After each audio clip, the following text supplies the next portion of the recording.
Trail mix is marketed as a wholesome snack for hiking, work, and school. That bright, glossy color on dried fruit is not always entirely natural. Many dried fruits are treated during processing before they ever reach the bag. This is Grocery Science. Today, we look at what is really inside trail mix and dried fruit. Added sugar frequently appears in dried fruit, even in products marketed as simple snacks. Fresh fruit and dried fruit can look similar in name, but differ in processing. By the end of this video, you will read that trail mix label differently. Trail mix can absolutely be a healthy snack. It depends heavily on the formula. Many light-colored dried fruits are treated with sulfur dioxide during processing. Sulfur dioxide prevents natural browning and helps preserve bright color during drying.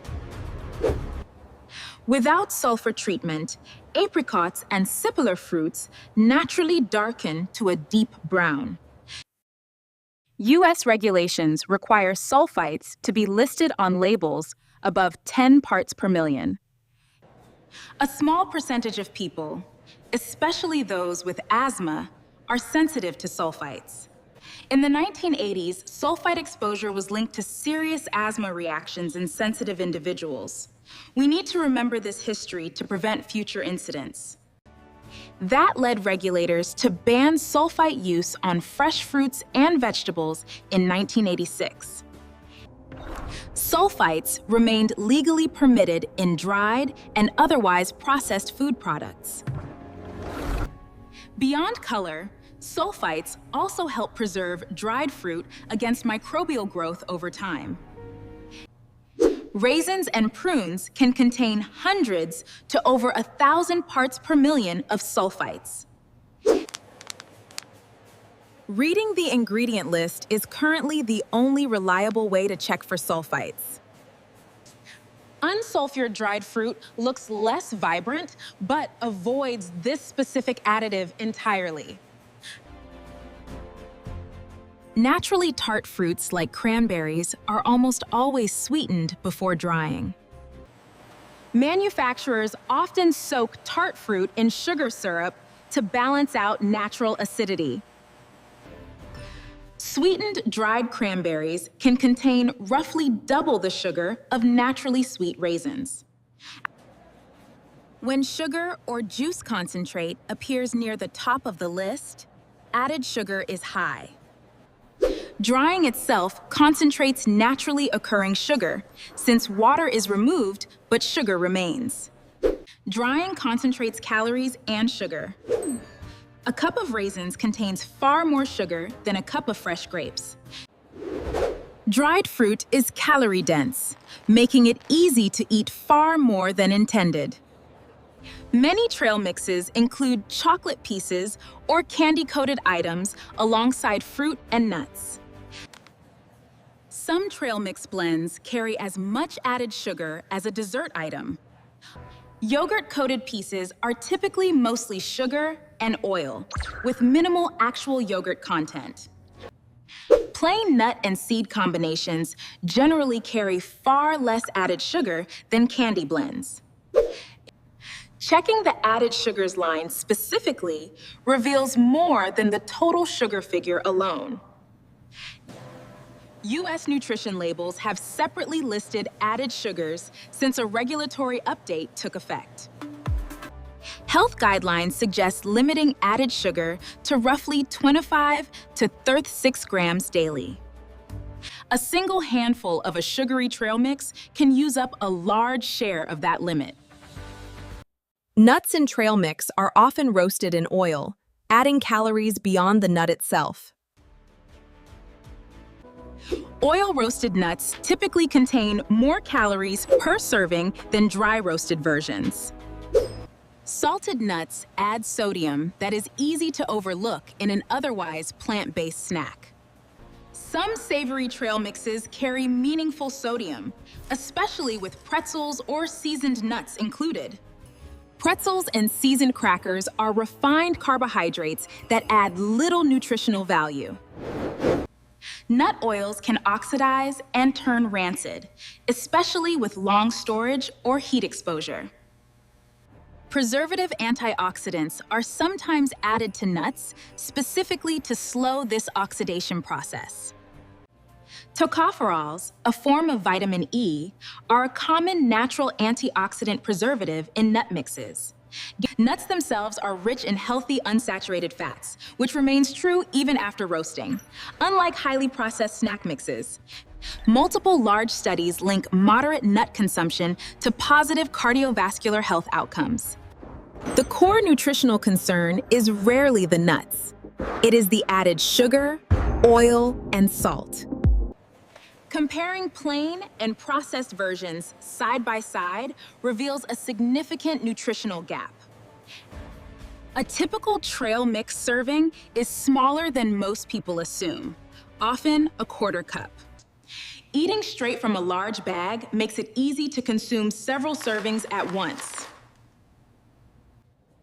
A full bag can total well over 1,000 calories once every serving is added up. Terms like superfood and energy blend are marketing language without formal regulatory definitions. A natural label claim does not guarantee a product is low in sugar or calories. Health-sounding icons and imagery do not always reflect the actual nutrition facts panel. Serving size print is often smaller than the health claims printed on the front. Flipping the bag over remains the most reliable way to verify any front label claim. Protein-packed claims can still describe a product with fairly modest protein per serving. The first 3 ingredients by weight reveal the most about a mix's actual composition.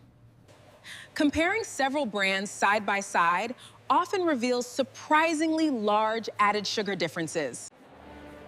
Some products called trail mix are, by ingredient weight, mostly chocolate and candy. A simple homemade version using only nuts and seeds avoids most of these concerns. Some dried mango is heavily sweetened, while other brands rely on the fruit's natural sugar. Certain savory trail mixes carry sodium levels comparable to a small bag of chips. A sugary trail mix works better as an occasional treat than a daily staple snack. Marketing language strongly shapes how healthy a snack appears, independent of its actual nutrition. Understanding these patterns lets you choose trail mix intentionally, not just automatically. People with known sulfite sensitivity are advised to check labels carefully before eating dried fruit. Reported reactions to sulfites include wheezing, hives, flushing, and gastrointestinal discomfort. Sulfite sensitivity is generally classified differently from a true immune-mediated food allergy. Researchers estimate a small percentage of people with asthma may be sulfite sensitive. Foods must disclose sulfites on the label once they exceed 10 parts per million. Wine, dried fruit, and some sauces are among the most common sulfite-containing foods. Choosing unsulfured versions is currently the most direct way to avoid this specific additive. Unsulfured dried fruit often has a shorter shelf life and darker natural appearance. For the general population without sensitivity, sulfites remain classified as generally safe by regulators. This information matters most directly for the specific group of sensitive individuals. Check added sugar content, check for sulfites if sensitive, and measure an actual portion. Pre-portioning trail mix into small containers helps prevent accidental overeating from a large bag. A homemade version using plain nuts, seeds, and unsweetened fruit avoids most hidden additives. Choosing raw or dry roasted nuts reduces added oil and sodium without sacrificing nutrition. Checking whether dried fruit lists added sugar helps distinguish naturally sweet from processed sweet. Buying plain nuts and seeds in bulk is often less expensive than pre-made mixes. A few minutes assembling a simple mix at home offers meaningful control over ingredients. Knowledge about ingredients is not about fear. It is about informed, confident choices. We started this video with a simple handful of trail mix. Behind every trail mix bag is a formulation built for color, shelf life, and flavor. The evidence shows added sugar and sulfites are the two details most worth checking. That understanding gives you a real choice rather than just a convenient one. At Grocery Science, we examine food through evidence, not to generate fear. Coming up, what is really inside bottled smoothies, cured bacon, and peanut butter? Thank you for watching Grocery Science. Stay curious, stay informed.